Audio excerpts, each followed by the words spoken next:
Texas and Saudi Arabia with this snowstorm. Yeah, Texas has never had a snowstorm like this, okay?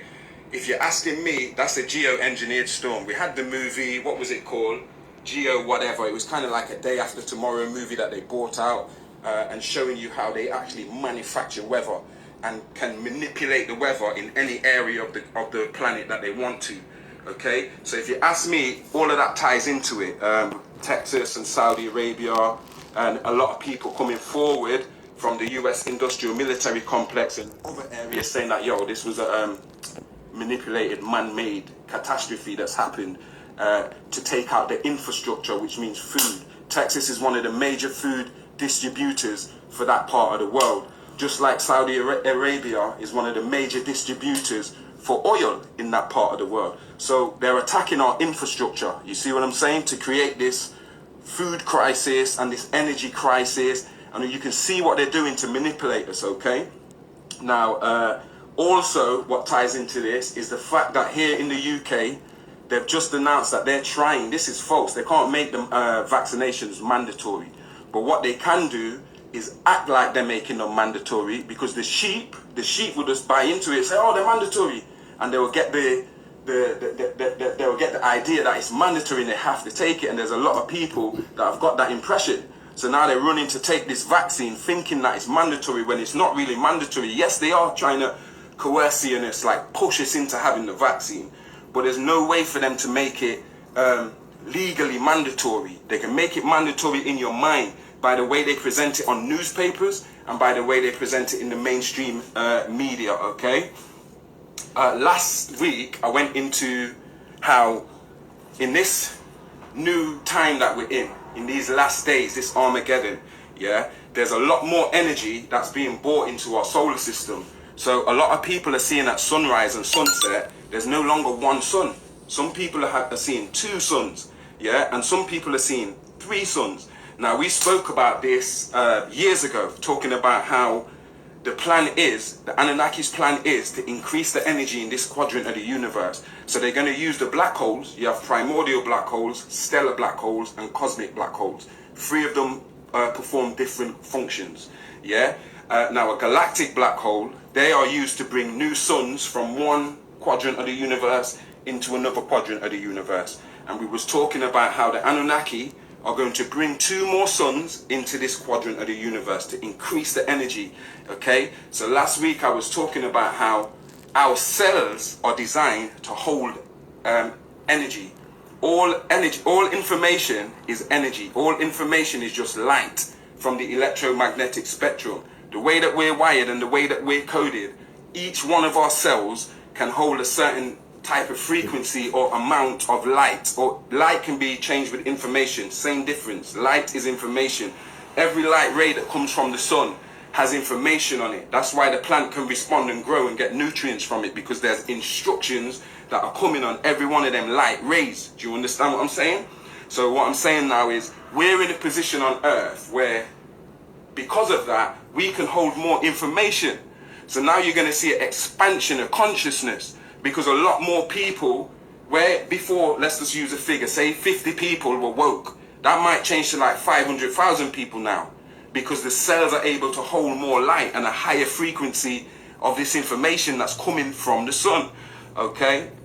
Now that links into, I don't know if y'all have ever heard this, but the Schumann resonance, which is the pulse, or you could say heartbeat or pulse of the planet Earth, okay?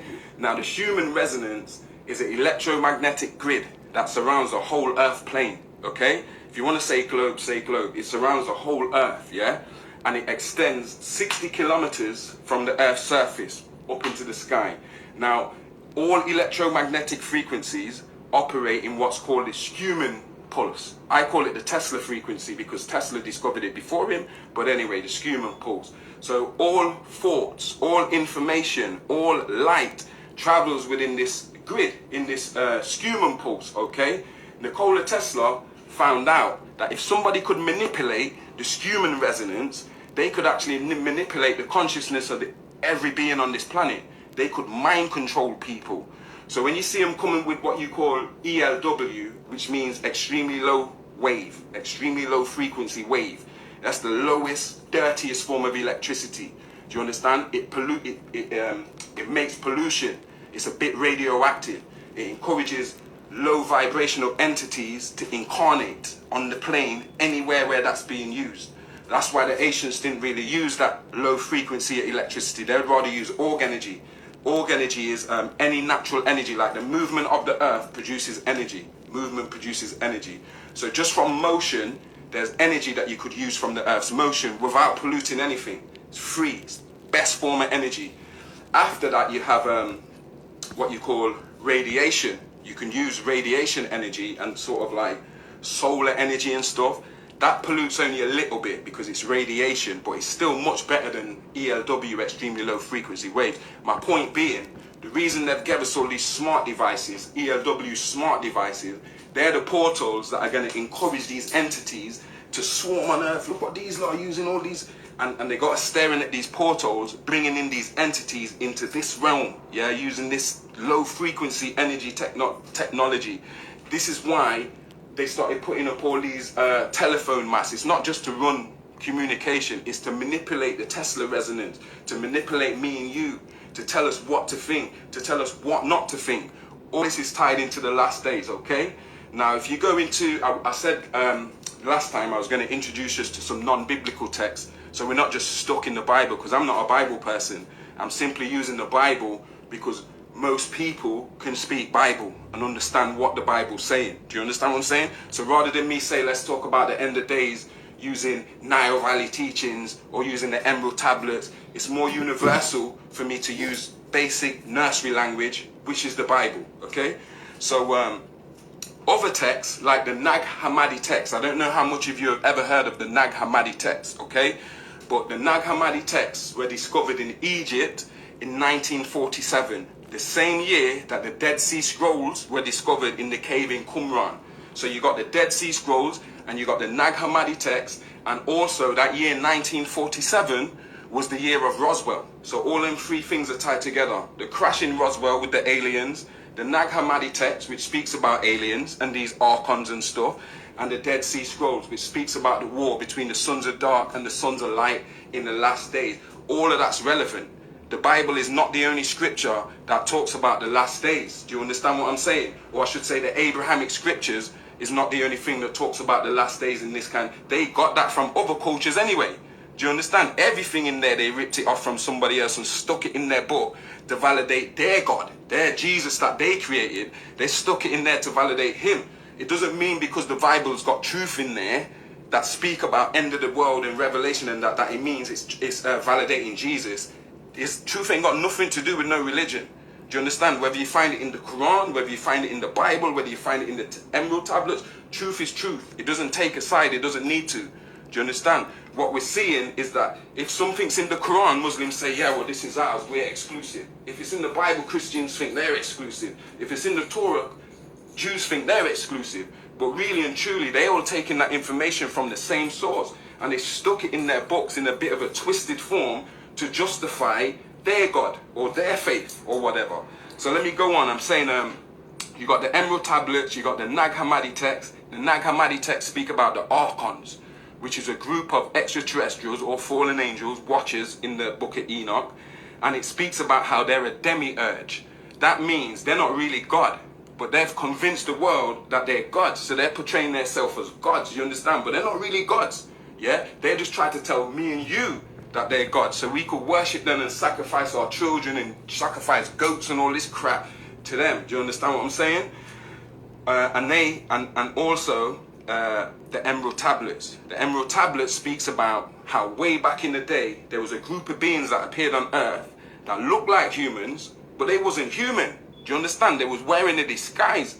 And Tahuti says the masters were able to learn a secret tonation, a certain tonation that if they uttered this secret spell, this tonation, it removed the fucking disguise of these reptilians and exposed them for what they are.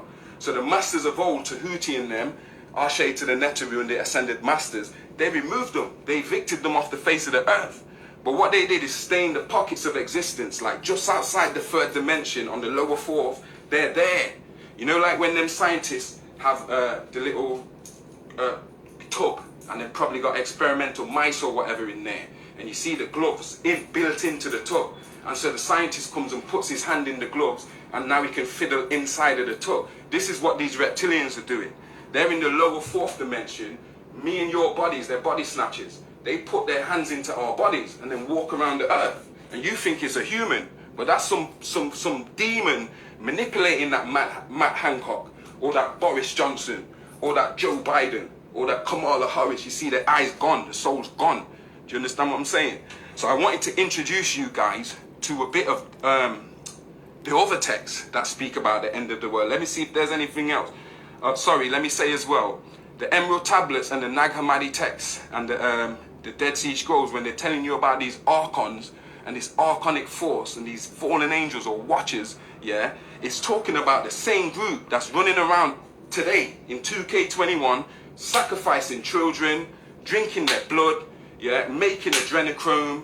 You understand what I'm saying? Like all this sex trafficking, who do you think this is? It's the same demiurge, it's the same archons, it's the same families that were dealing with these bloodlines, that were allowing these demons to body snatch them so they could come and live and enjoy this realm, whether they're having sex, whether they're eating, whether they're sniffing crack and coke. Do you understand? This is what they do. They give themselves to these demons, these entities, so these entities can function in our realm.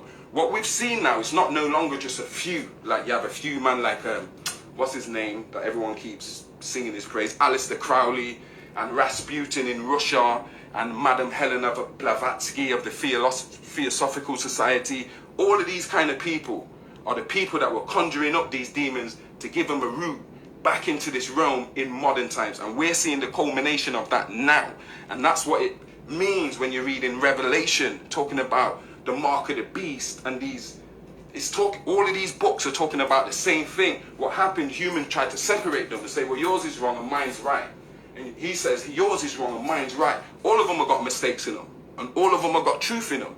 Your job is to discern what's the truth and what's the falsehood, without getting lost in the madness of what's called religion and religious debating and who's right and who's wrong and Jesus and all this bull crap. Do you understand what I'm saying? So, yeah, if you go to the Hopis, they talk about the twins, which is the blue star and the red star Kachina. Okay? The blue star Kachina is the Nibiru. The red star Kachina is known as the Purifier, which is the black sun that travels with Nibiru. Do you understand? And that will cause a whole lot of eruption and change. It will change DNA. It will change animals, rabbits, frogs. Everything will change, yeah? The Nibiru will come first, and then the Purifier will come, yeah? And when the Purifier comes close enough, everything's going to change forever in Mother Nature. Okay, so it talks about the two twins, and that's linked to the Anunnaki story of the two brothers. The Hopis actually say they're two brothers who came here at the beginning and helped to birth this world. So really they're talking about Enki and Enlil from the same Sumerian tablets, okay, the two brothers. And then you can go into the Mayan calendar and how they was talking about December the 21st. Some people say 2012, some people say 2021. Yeah, it was talking about now. Give or take 10 years, don't matter. We're talking about now. Do you understand what I'm saying? And they was talking about how it will come to a point where humans will stop being human. We're no longer even human no more. We're walking around here like androids, robots. You understand? Our minds are gone, our souls are gone. We killing each other, we cussing, ripping each other down and stuff. We ain't human no more. Humanity, most of us, the humanity's gone. The soul's in chaos right now. Do you understand? Lost. Yeah, I'm going to finish. I just wanted to give you this intro so you could go ahead with the questions, yeah? And also I wanted to talk about what we'll see in this time, yeah? Because when the Mayans talked about that too, they was talking about the dilation and the manipulation of time. To me, that relates to the Philadelphia experiment that was done by the US industrial military complex in 1943 AD, and they lost this 3 years of natural time. And that's why they have to every year put the clock forward 1 hour and put the clock backward 1 hour. Why do you even have to put a clock forward and backward? It's 24 hours in a day. You should never have to put the clock forward or backward. The reason they do that is because they lost natural time. And this planet's been out of sync with the rest of the universe since 1943. And that's why all these aliens and UFOs, all of that shit started with Roswell in 1943. Okay, y'all need to go back to that and study it. But what that Philadelphia experiment did is left us with timeline wars, where there's more than one timeline operating right now on Earth, okay? And also it left us with what's called the Mandela effect. You may have heard of that before. You can go and Google it and research it for yourself to see what that entails, okay? And the Gnostics. The Gnostics were people who didn't deal with the dogma of religion and whether you believe Jesus died on a cross and all that crap. Them Gnostic Christians was actually black African people. Do you understand? Don't let them fool you when they're telling you about the Romans persecuted the early Christians and shit. They're talking about Axumites, us, black people, who knew about the Nile Valley Christianity or the Karast, Horus, yeah? And the Virgin Mother, Aset, Isis, the mighty throne, the one that makes a king a king, yeah? And the sacrifice, Asaru, the first Messiah, who's known as the Whole One of Ra. God consciousness in man, the first Messiah. Do you understand? And we was out here, not just in the Nile Valley. We went into Greece, we went into Europe, spreading this world of the word of Gnosticism. It had nothing to do with beliefs like what Christians are doing today. We was bringing forth the Christ in us. Do you understand? Not just worshipping some dude.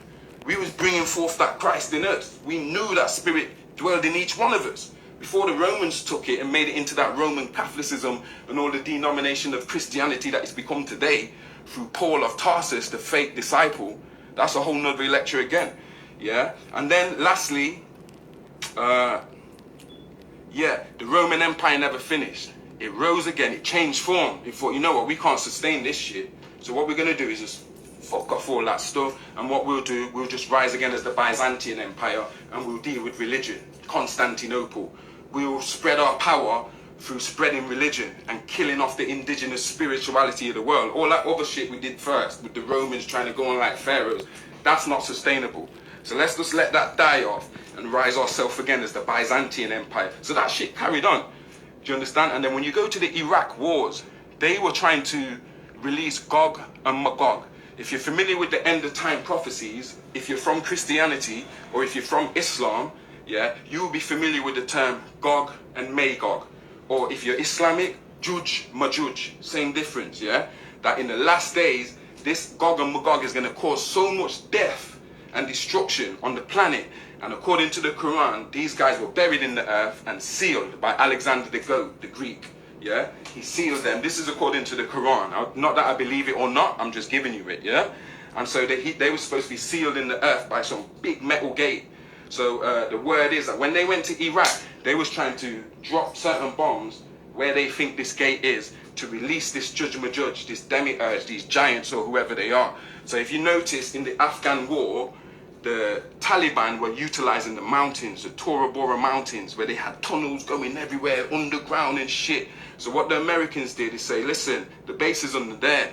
They designed a bomb, which is called a Moab, yeah, mother of all bombs. What it does, when it hits, it don't blow up. It hits and drills way down into the earth, way down. And so the explosion's delayed until it's drilled. When it's got as far down as it needs to, then it explodes and detonates down there.